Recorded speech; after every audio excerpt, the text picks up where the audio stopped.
Destiny 2 is alive and well, and some people are really loving it. It's also a pretty deep game with a lot of weird lore and hidden secrets and references and stuff, so we're here to point out all of our favorite Destiny 2 secrets, Easter eggs, and references. Oh, and definitely keep in mind, if you are a Destiny fan, some of this stuff is pretty spoiler-ish if you're sensitive to that. But let's get started off with number 10. You can actually drop a new type of shader in Destiny 2 that Bungie included called the Watermelon Shader. This is presumably a nod to the fan comic series Exotic Watermelon Exo. This is a real fan comic that was established in 2016 that highlights the adventures of a goofy looking Exo that kind of looks like a watermelon. This is some really deep fan stuff. I didn't even know about this until I looked it up, but it's actually got some really good art. If you are a Destiny fan and a goofy comic fan, it's worth checking out. But now you can actually finally live out your hopes and dreams and be watermelon colored in the game if that's something you actually wanted.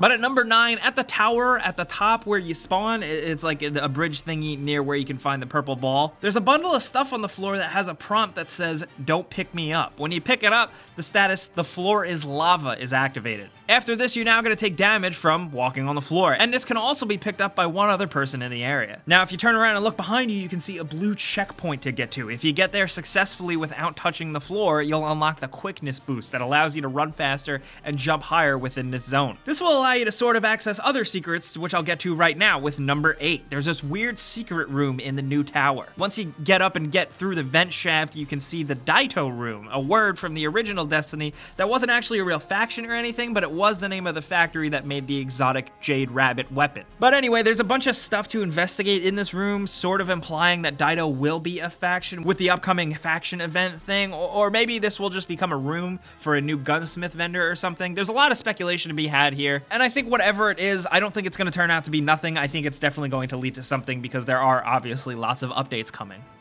And at number 7, this is a nice tongue-in-cheek little dialogue bit when you go through the campaign missions. You first go to Nessus to find Cayde and free him from that weird time loop thing he's stuck in. The first thing he says is, "I don't have time to explain what I don't have time to understand." This is referencing the Exo Strangers line from the original Destiny, "I don't have time to explain why I don't have time to explain." That's a nice little reference to the first game. If you actually remember some of the story or dialogue moments from the first game, you'll probably pick that up.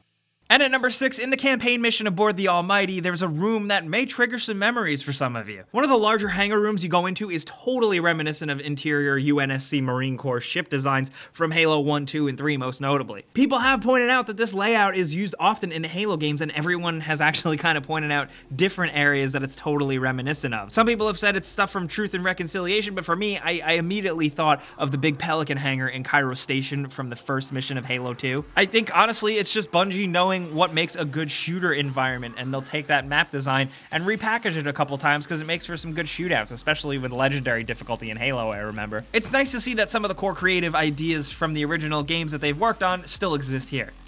But at number 5, I don't know about you guys, but I found part of this one by accident. It's the secret scouting patrol for the new farm social space. Go jump on top of Everest's tent thing and then make a running jump towards the water mill. Go towards the water wheel and walk on top of it until you see a text prompt. Then you glow blue and you can jump higher. So from there, you should walk along the wire that leads to where the postmaster is in front of. Follow those wires to the other tall building where you see Soraya, and then you'll get another text prompt saying Sentry ranks X4 and Vertigo completed. Then head to the campfire opposite the soccer field and activate the scouting patrol. Now you'll glow red and be able to jump even higher, although you can hurt yourself from fall damage if you jump too high. Follow the glowing lights and hit all 10 of them to get the glow effect called Commander's Blessing that you keep until you leave the farm or die. It's not much, but it's a fun thing to do with friends in the social space, and that's cool, I guess. But at number 4, this one's kind of obvious, but it's a great reference and callback that we wanted to point out, and that is Sweeperbot. Everybody loved Sweeperbot in the first game because he was just a guy who minded his own business and never stopped sweeping. And it's good to see that he's still around, even though the tower is completely getting blown to bits at the start of the game. But not only that, just when you thought he was finished, he does make a triumphant return towards the end of the game once you do get the new tower unlocked. Sweeperbot is like Destiny's version of that weird, obscure Star Wars character in the background who probably has a huge backstory. I don't know why everybody likes him, but he seems like a good dude.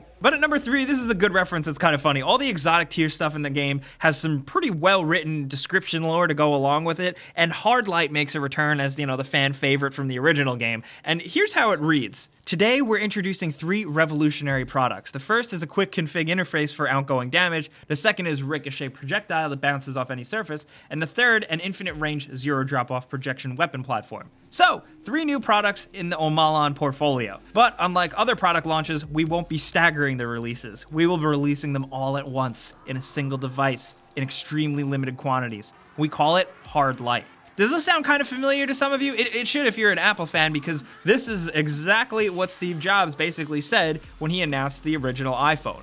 These are not 3 separate devices. This is one device, and we are calling it iPhone. But at number 2, here's a little secret. Running around and exploring the new tower, you can get up above the yellow crane and find an item to investigate. It's a possible reference to Faction Wars and Iraq Jalal being spied on. At the time of this video, Bungie did announce there is something called a faction rally coming. There's speculation that this could be related to a faction war. I mean, could it be? Destiny does have a way of teasing really big things in very small ways, and some of the stuff we've already talked about could lead up to that, so I definitely wouldn't rule out stuff like this happening and having bigger meaning. But I guess with a lot of this stuff, time will tell and more will be revealed. But at number 1, this is a little reference that we all really appreciated here, and it's Zavala spouting some pretty interesting lines. If you do a patrol on Titan, which a lot of times maybe you don't even pay attention to the dialogue, but one of them, Zavala will start out saying, "Outgunned, outmanned, outnumbered, but not outplanned."